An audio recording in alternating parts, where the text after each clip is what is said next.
It only took 20 years, but I now finally know the significance of October 3rd. So y'all can stop judging me, because I finally watched it.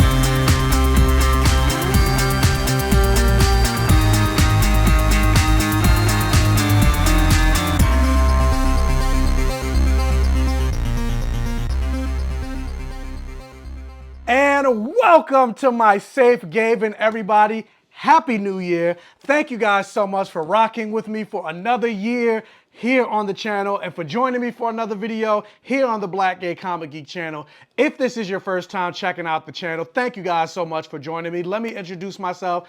My name is Michael. I call myself the Black Gay Comic Geek, and I always say the things that I love to talk about on my channel has blood, sex, gore, and magic, or any variation of the four. So I like to talk about nerd stuff. I like to talk about superheroes, fantasy, and of course I like to talk about black representation and queer representation. So if that's something that you're interested in, if you find this new phase enjoyable and entertaining for the new year, do yourself a favor and do me a favor, most importantly. Hit that subscribe button, become one of my Safe Gayvenaires, help me to grow my channel, and you could also help me grow my channel by liking, sharing, interacting for the all gay rhythm, and most importantly, watching to the end of the video for the watch time. As I always say, watch, like, share, comment, interact for the all gay rhythm. All this talk about Black Gay Comic Geek, all gay rhythm, talking about gay representation. I'm a terrible person. I know. I've been told many times that I'm a terrible gay because, as I said in the intro of this video, last night, actually this morning, today, what is today? Today is Wednesday. So at like 4 o'clock this morning, Wednesday, January 3rd, October 3rd, so I guess it kind of works, I watched for the very first time Mean Girls. And I'm not talking about the musical that comes out this month, the brand new 2024 musical. I'm talking about the original 2004, almost basically in April of this year, it'll be 20 years ago, movie written by Tina Fey, starring Lindsay Lohan, Rachel McAdams, Amanda Seyfried, whatever, all of those other people. That is the movie I watched for the very first time this morning. And I know, the same reaction that you're more than likely having with me saying this the first time that I watched it is the reaction that I get from everybody. Like I said, I guess I'm a terrible gay. I just never got around to it. It was never in my periphery. And then the things that I was watching, like I was watching fantasy stuff. Like in 2004, I'm watching like Supernatural and Charmed ended by this point. But yeah, it just wasn't something I was, and it's not that I just didn't watch it because I wasn't interested. It just never, I don't know, it just never came across me. But with that said, we're going to talk fully about the movie. Like, I guess spoilers for an almost 20-year-old movie, but really, let's be honest, I'm probably the only one in the world that didn't watch it until now. But let's get into the synopsis of Mean Girls. Teenage Katie Heron was educated in Africa by her scientist parents. When her family moves to the suburbs of Illinois, Katie finally gets to experience public school for the first time and gets a quick primer on the cruel, tacit laws of popularity that divide her fellow students into tightly knit cliques. She unwittingly finds herself in the good graces of an elite group of cool students dubbed the Plastics, but Katie soon realizes how her shallow group of new friends earns this nickname. And I'm also about to tell on myself a little bit more because this movie is starring Lindsay Lohan as the main character, Katie Heron, and to be perfectly honest, this is the first time I've seen Lindsay Lohan in something. Like, I've known who Lindsay Lohan was. I've known the name, but I've never seen, like, The Parent Trap. I think she was in Freaky Friday. She was also in some Disney show, whatever, I think. Never seen any of it. Now I'm seeing it, and I'm just like, oh, so this is who, like, a lot of the fuss was about in the early 2000s. Terrible person. I believe this is Amanda Seyfried's debut feature film.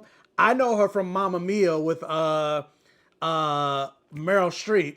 That's the only thing I think I've seen her in. And then, of course, I know who Rachel McAdams is. I mostly know her from Doctor Strange and the Multiverse of Madness, but I've seen her in other things. I just can't think of it off the top of my head. Oh yeah, she was also in the Sherlock Holmes movies with Robert Downey Jr. She was also the reporter that interviewed Tony Stark in Iron Man. And like I said, I know I've seen her in other things. I just can't think of it off the top of my head. But anyway, yeah, now I understand what the fuss is about with regards to Mean Girls and why this is such a cult classic, especially amongst the gays. More specifically, obviously, black people love this show, and I'm not show, but black people love this movie as well.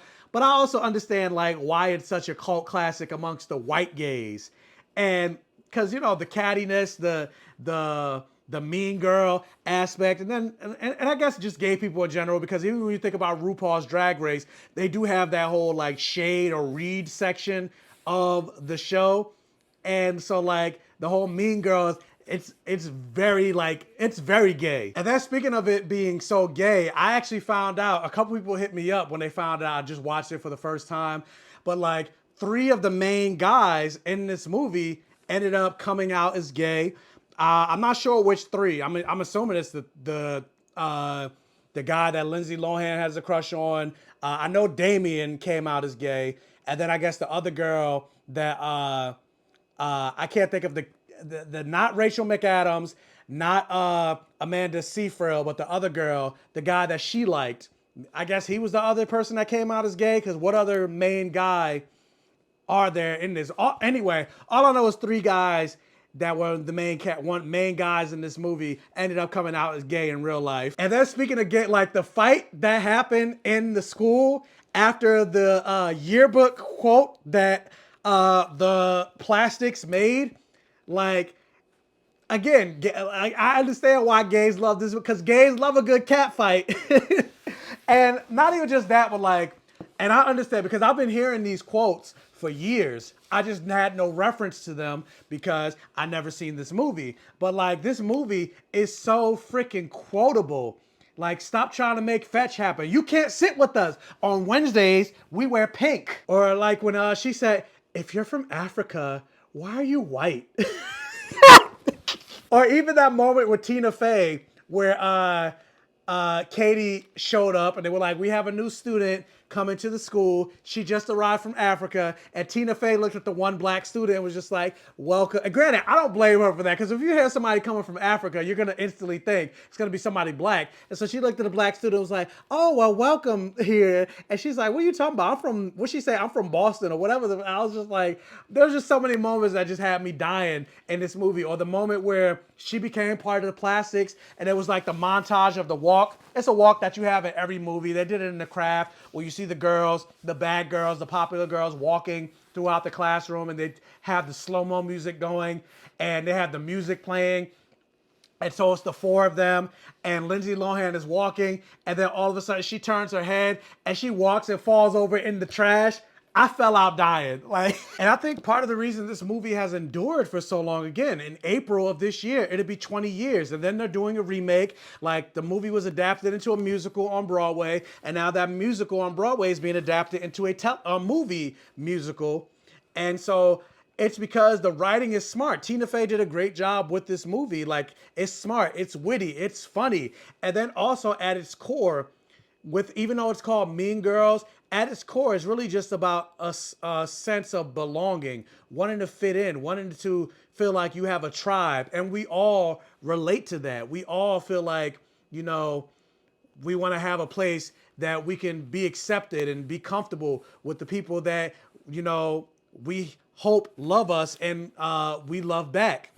And so those are just universal themes. And then also bullying, which in the age of the internet has gotten worse, because at least, and granted, the internet existed back then, but for the most part, at least back then and even before that, once you get out of school, the bullying ends. But in today's generation with Instagram, Facebook, all of that stuff, which who really use Facebook anymore? I know I don't, but at least with social media, they can bully you when you get home. They can post stuff about you online that's not true and ruin your quote unquote social cred. But with that said, one thing I will say that I did not like in this movie that made me cringe and made me roll my eyes and go, Tina Fey, like, because again, it was written by Tina Fey, a white woman, and it made me go, really?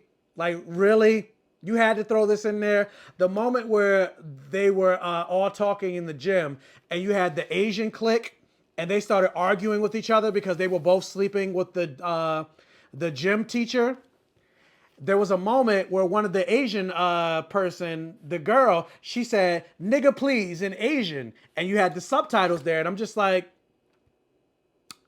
why did she feel the need to have to put that in there? Now, That doesn't mean that there aren't Asians that actually use the N-word. There aren't white people that use the N-word. There aren't black people that let white people use the N-word in front of them. I get that that happens in real life, but this isn't real life. This is a fictional story told through a fictional lens from a white woman writing this story, and she chose to write an Asian person saying, nigga, please. Not a fan. Not a fan at all. Now, granted, I'm not saying boycott Tina Fey, cancel Tina Fey, or this movie needs to be canceled, but that was the one moment that made me just go, really? Really? But other than that, I enjoyed the movie. And I heard people say, oh, it was a different time back then. It was, and maybe it was, but I don't think it was, because in 2004, it still wasn't acceptable for white people or non-black people to say the N-word. It wasn't. But I guess if you love the movie that much, you could forgive that moment. For me, I was just like, I'm not a fan. Hopefully that's not in the remake and the musical, but because I know Tina Fey also was involved in that. So hopefully that's not there. But with that said, I enjoyed Mean Girls. I totally would watch it again and am planning on watching it again. As a matter of fact, I'm going to buy the Blu-ray.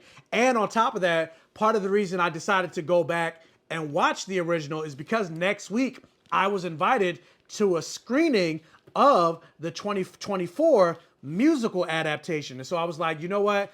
I don't want to see the musical adaptation, and I've never seen the original. So now that I've seen the original, now I can compare and contrast the original movie with the Broadway musical. And me being a musical buff, I'm pretty sure I'm going to like it. Hopefully the songs are impactful and things like that. And I'm also going to be wearing pink. This time I'll at least iron my shirt. Maybe I'll wear the same shirt probably. I don't really have that many pink shirts. I need to get more pink shirts. I think I look nice in pink. But I will iron the shirt when I go to the premiere. But I'm at home doing the... I'm not... Don't judge me. I didn't feel like ironing. I just grabbed the pink shirt and threw it on. Also, one thing that I forgot to add with regards to Regina George and Rachel McAdams' character, at the very end, when she got hit by that bus, I was like, how is she not dead? How is she not dead? She should be dead. She should be mangled. Granted, she had a fractured spine, but nah. With that said, yeah, I really enjoyed Mean Girls. So with that said, what did you guys think about Mean Girls? Did you see it when it first came out? Or maybe there's people that are like me that have never seen the movie. Are you excited about the Broadway musical? Have you seen the Broadway musical? Are the songs memorable? Are they impactful? Because one thing that pisses me off is seeing a musical and the songs are forgettable. I feel like if the musical, I don't care how great the acting is, if I'm not walking out of that theater singing the songs or walking out of that movie singing the songs, humming the songs, thinking about the music, I consider it a fail. Even if the storyline was okay. Like, the point of a musical is the music. If I'm not singing the music or remembering the music, it is a failure to me. That's why I did not like the Flash musical. Despite Melissa Benoist being able to sing, Grant Gustin being able to sing, all these other people being able to sing, all those songs were trash. But anyway, Mean Girls 2004 wasn't trash. So with that said, let me know all of your thoughts in the comment section below. Don't call me trash for taking 20 years to see this movie. Don't judge me. I'm pretty sure I can name things that y'all never seen. But anyway, with that said, let me know all of your thoughts in the comment section below. Again, hopefully you made it to the end of this video for the watch time and for the algorithm. If this is one of your first time checking out one of my videos, please check out the other videos on my channel. If you like what you see, please subscribe for more and hit that bell notification button so you're alerted every single time I post a new video, and tell your friends, families, and neighbors about my channel to help me continue to grow. And as always, I will catch you guys next time.